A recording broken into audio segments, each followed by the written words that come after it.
Now we can settle for the details and we'll focus on this very disturbing issue that is creating so much issues in our public hospitals. The minority in parliament say government has shown itself to be totally insensitive to the health needs of the people with its poor attitude to addressing concerns of laboratory professionals who are currently on strike. The industrial action is to drum home their demand for a review of their conditions of service. Patients have been forced to resort to expensive private laboratories. Minority spokesperson on Health Committee, Kwabena Minta Kando, says government must stop the insensitivity and negotiate with the workers to get them back to work.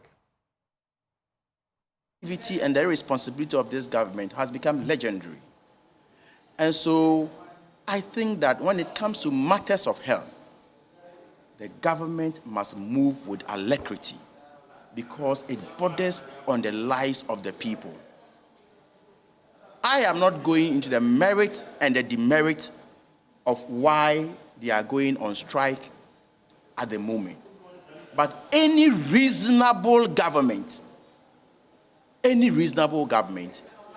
will engage them and then plead with them whilst they are even at the negotiation table to go back to their hospitals or their facilities. And so, as a matter of urgency, I believe that government must respond to their call and make sure that these health workers are back to the hospital, because already we have a lot of challenges at the health facilities. They are leaving, in fact, they are fleeing from this country because of the economic conditions we find ourselves in. Now, when they take their salaries, they cannot buy anything with it. And so in a matter of between 2021 to 2023, we have lost not less than 69,000 health workers in this country. And so today, if you go to the facilities, if you go to the hospitals, you wait for hours because there's hopelessness in the system, because there's so much hardship in the system. And that is what government must be responding to. And so for me, the Constitution guarantees every citizen the right to health care. And so they must respond to the needs of the lab people. Shortly take you around the country to understand how this is impacting on people who are in desperate need of health care. We'll be at the Lekma Hospital, where authorities have divided ways to ensure that the laboratory is kept running. But what is the latest? Because we understand that the Fair Wages and Salaries Commission, the National Labour Commission, acting on behalf of government, they've summoned the professionals, that's the laboratory professionals, to a meeting in a bid to find a solution to the issues at stake. What is the latest on it? I can bring in Franklin Niyama, who is the first vice chair of the union. Franklin, you're welcome to the pause. Is the meeting underway or is over? Tell me what is happening. We call into the meeting with the National Labour Commission. As it is now, we are in the lobby waiting for our turn to appear. We understand that this meeting should have taken place at midday 12. It's past 3 p.m. now, and you haven't even started. That is not accurate. None of our meetings with the National Labour Commission have been called at 4 p.m. It's normally after 1. And it depends on the number of cases that they have on hand to discharge. And so that information is inaccurate. And we are just waiting for our turn to appear. So does it suggest that you're not actually giving an exact time to appear? So normally you are giving time, and normally they will give time at 1:30 p.m. But it depends on the cases. You know, issues of agitations and conflict resolutions can drag sometimes. And so they may, of course, calculate their time, but sometimes they get their predictions wrong. That is understandable. Now, you are going into a meeting with a body. That's also where you describe your strike as insensitive, unjustified, and this is the body that's supposed to negotiate on behalf of government. Clearly, they've taken a position. How are you hoping that you get the fairness that's required in this Thankfully, that is their view of the situation. We also have our view. And the view of the law would also be juxtaposed in all these situations. The people called essential caregivers have a certain 72-hour stamp on our head that when we have issues, same must come to the fore and dealt with within 72 hours. If duty bearers fail to act and did not treat us as essential caregivers, and they go on the tangent of holidays, hours is unnecessary or untenable, that is also unfortunate. Right? That is why we are here. And we later look at the issues dispassionately and put a ruling where it deserves. We have been around the country, from the Greater Accra region to other parts of the country, trying to understand how this is impacting on healthcare delivery. Now, what we've been told by some managers of some of these public health institutions is that among the things that they are considering is to try and get laboratory professionals working in a private setup to work in places that you used to work and now you are on strike, so that they can attend to patients in need of healthcare. I mean, my brother, may I respectfully submit to you that the private sector also employs Ghanaians, and they need to stay in business. And so normally when you go across the various hospitals, you will see private hospitals across the various roads. Now, managers are picking and choosing based on which contract to engage who to come and work in the facility. They would have to explain to Ghanaians what their interest. That is the conversation. Because what? When you go to the various hospitals, they are in business. Fairness must prevail. You let a client, when the service is not available in the hospital, cross the road and access the service as they want. Why are you picking one to come in based on contract and on which hour? What is your interest? Managers should have a conversation. We know what they do. Are these laboratory technicians in the private sector, they are supposed to be belonging to association, isn't it?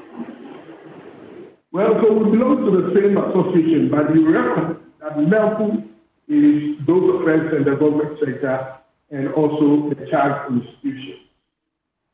Yesterday when we so spoke, these conditions of service does not directly affect them. Right. But we can say that as we soldier on, maybe they will come on board in solidarity. All right. Yesterday when we spoke, you indicated that in previous meetings, I mean, the finance ministry, for example, was represented by people who had no authority to commit the government into a pact.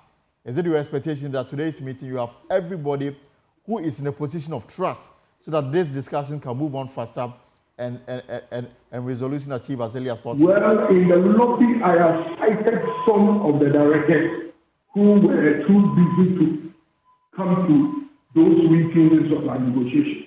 Today, they have showed up, and I'm grateful that they are here with us. Okay. And, okay, so Franklin, we'll have to leave it here and hope that after the meeting, there may be something positive going forward on this matter. I pray so. So let's have conversations after this and this. All right, thank you so much. Franklin Nama is the first vice chair of the Medical Laboratory Professionals Union, and they've been on strike since Monday, demanding the improvement in their working conditions. According to them, their working conditions, set of working conditions that they have been used to, expired some time back. In the last 2 years, they've been trying to get government to agree to a new set of proposal. Government was not forthcoming, pushing them to declare an indefinite strike. And today, as we speak this afternoon, the Fair Wages and Salaries Commission, the National Labour Commission, they've summoned them to a meeting.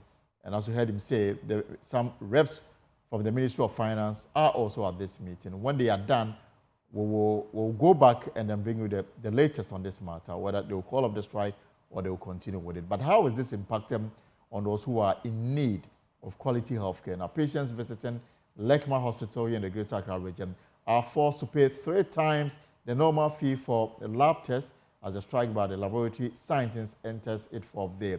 The patients say they are directed to private laboratory facilities for lab tests when they visit the hospital main lab unit. But the constraints on the private laboratories due to the ongoing strike means patients here have to wait longer than usual before their test results are released to them. Kenneth Jesse was at the Lekma Hospital and he interacted with hospital staff and those who had come there to seek medical care. Yeah, we also have some of them seated here. Some of them are waiting for their test results. Others are also now trooping in to come and get tested.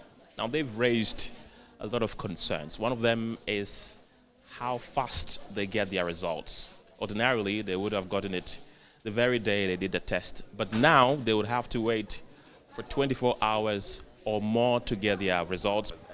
You are coming to do lab, right? Yes, sir. Yes. When you got here, what were you told? I was here, I think, 3 days today. They said I should come and do lab. But since yesterday, nobody is here. There's people here, but they say that they are in strike. So I am not able to get my results. So I came today too. And the boy is still there. Emergency. Yesterday, yeah, I know that the lab is very expensive. It's not normal money they take. I pay everything, but still the result is not ready. If I remember, I pay more than 100 cedi. But normally, I think it's 40 or 50. Like. And you still haven't gotten the result? Exactly. Yesterday, I have to get my result. Because my boy is an asthma patient. So I always around here. So results, sometimes I come in the night, I get it. Okay. Yesterday, I was feeling headache and chest pain. And blood was coming through my nose. Yes, so I came yesterday. They said it could be the Holy Heart. I'm a Holy Heart patient. So I came yesterday. They said I should come and do the lab today. The 2 lab.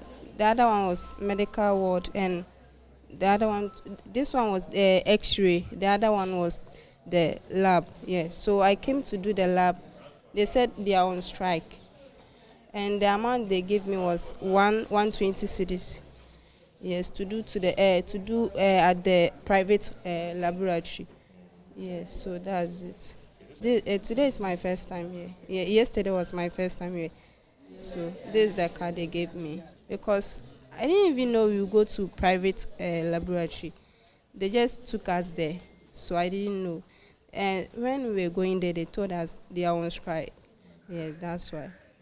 Have you got your results? No, not yet. I'm still waiting. I want one cash and but me do OPD or no work say or one call a demonstration to private lab for na What trip you can na me expect sa na so scan and lab na me be na nka be 100 and something say 330 Ghana cedis. More than your budget. As budgeted for. Now, emergency ana. That be me emergency me ni suchi me kakra na me yes me be hu doctor. And now I say o me my tests bi na me see you. Tina me expect sa. The head of administration at the Lekma Hospital, Charles Banafo, tells me that the strike is having constraints on their revenue generation because the laboratory gives them quite a huge amount of money, but due to its closure, they are losing revenue from there, and also are sympathizing with the patients who have had to go back because they cannot afford the services of the private facilities. Wonderful head of administration, Lekma Hospital.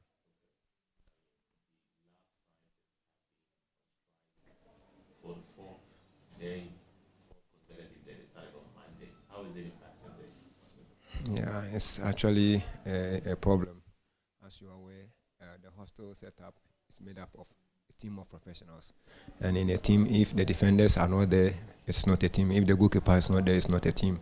If the strikers are not there, it's not a team. So one group out of the whole makes it difficult. As you are aware, the lab, they are the ones who helps in investigations. Yeah. So once they are not there and the department is not functioning, it has double effect.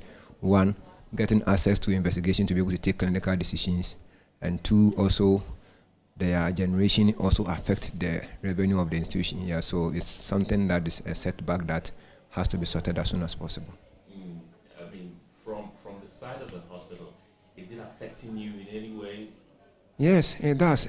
Serious effect, because when there's an impression, they have to do investigations, and most of the investigations comes from the lab. Yeah, so once they are not there, it's a huge setback, and we can't compromise on it. It has to be sorted as soon as possible. All aware, it's something that every employee deserves. Yeah, so whatever they have put on the table, I know government have officials in their position, and then they also have the executives, and then Fair Wages Commission is also there. So they look at it holistically, whatever is appropriate and is fair, in line with the name of the Fair Wages and Salaries Commission's name. They should be able to look at it and come out with something that is reflective. Most of the time there are two positions, but when they meet middle way, there will be a solution. That there should be a amicable solution. The executives must meet government middle way, government must meet them at middle way, so that we come back, because we are not complete without them. Is the hospital losing money? Definitely, because it's one of the major IGF generation points, and a shutdown for a week is a major setback to our finances, and it is no good news from management perspective. Well, the striking laboratory scientists are demanding better working conditions from their employer, which is government. Until then, they have vowed not to return to duty. From the Lekima Hospital in the Greater Accra region, Kenneth Jesse for Joy News. So what is the situation in other parts of the country? I can take you live to the Northern Regional Capital, Tamale, where Martina Bugi is joining me from the Tamale Teaching Hospital. Martina, is the situation different from what we are witnessing here in Accra? Not at all. When you get to the laboratory section of the hospital, they have this notice written that they are on strike. Because of that, most people who came in have left. But you have this empty space. But one person who could not leave was somebody who had come to donate blood for their wife who is pregnant and on admission. He's been told that he has to bring the blood for them to put it on the wife. Now he's there hoping that at least somebody will have sympathy on him and then help him. He says that he cannot go to any other private hospital because it will be too expensive for him. And the smaller hospitals that probably can attend to him, they wouldn't have these facilities to screen the blood and then the transfusion done. So he was hoping that somebody would come to his aid. Now, one other thing he also raised concern was that somebody had come earlier whose child was on admission and was anemic and also needed the blood transfusion, and there wasn't anyone. So one thing he said was that the hospital cannot function without the blood bank in operation, and they need a laboratory scientist to do that. So he's hoping that government will come in, government will listen to them, and then they'll go back to work. So what are the options available to these stranded, persons that require urgent medical care? Now, the northern region is not that fortunate like Accra, where you have several other laboratories that you can go in and have some of these tests done. We have limited laboratories, so it means that some people would have to wait until these people return back to work, then they can have their tests done. And that is if you live to witness that. So that's the challenge with the northern region. We don't have too many laboratories well equipped to be able to do most of the lab tests that the Tamale Teaching Hospital would normally do. So the management of the hospital, what are they saying? Are they so helpless that they are doing nothing about it? The management didn't speak. The PRO said those responsible were not available. All right, Martina, thank you so much for this update from the Tamale Teaching Hospital.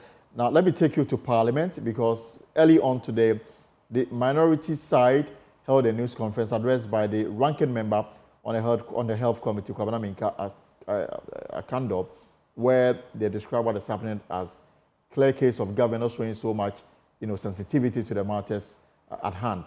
Parliamentary correspondent Kwaku Asante joins me via Zoom. So, Kwaku, welcome. So, beyond, addressing the media on what is happening now, what more did they say they intend to do to bring finality or to get government to attach some seriousness to the strike? Well, I'll say we expected that this issue might have come to the floor, because the indication I was getting from the ranking member, Kwabena Minka Akando, was that they expected to raise this issue on the floor and get at least the Speaker of Parliament to make a referral to the Health Committee, or for them to be able to start some engagement with the workers together with the Ministry of Health and the other institutions that are involved in this controversy, to be able to have it addressed, because they say that they are really concerned that patients now have to pay an arm and hand to try and get laboratory tests done at these private facilities. But as you may know, on Tuesdays and Thursdays, because of the trial of the minority leader, the NDC MPs have decided they will never come to the floor whilst their leader is in court. And so until their leader leaves the court and comes back to Parliament, they will not come. So in fact, business is going on the floor now, as from the monitor that we have in the press office here in Parliament. And not a single NDC MP is on the floor of Parliament, including Kwabena Minto Akando himself, who we expected will raise this issue on the floor for some referral to be made to the Health Committee of the House to be able to deal with this. And that is because of their leader being in court. We know that that trial is still ongoing. The minority leader and that trial of Jakpa. Jakpa is currently in the box, is being cross-examined by the state after those allegations that he had made. And so this issue has not come up on the floor because the NDC MPs have not turned up to the chamber. They're just around the coffee shop and other places are joining the chamber, but have not come to the floor. But they also spoke about the held up containers at the Tema port, and they've given indication what they want to do going forward. Well, yes, Kwabena Minto Akando says his side would demonstrate at the end of the month if government does not live up to the promise to clear the goods by the end of the month. We know that they gave government a 1-week ultimatum only last week. The health minister came and gave some explanation and some assurances that he expects that by the end of this month of June, those shipping containers containing medicines that have been given by the Global Fund to the country free of charge will be cleared. The minority say they've heard the minister's assurances. They expect that these goods will be cleared by the end of the month, failing which they are going to hit the streets. Right, we can listen to Kwabena Minto Akando on this matter. We addressed you on the locked up commodities and medications at the port. And as you know, we, the members of Parliament from the minority side, will not relent on our effort to push government to clear these lock-up commodities and drugs until they are cleared from the port. And that must be put on record. And as we speak now, today, not all the containers containing drugs and commodities at the port have been cleared. We are a group of reasonable people. And so we have heard the plea by the minister responsible for health that we should give him 2 weeks. Although it doesn't make any sense to plead for 2 weeks to clear commodities that have been at the port for 1 good year. But that notwithstanding, we have heard him. But we are sending a clear signal and warning that within his own 2 weeks, all, and the emphasis is all the containers containing these drugs should be cleared from the port.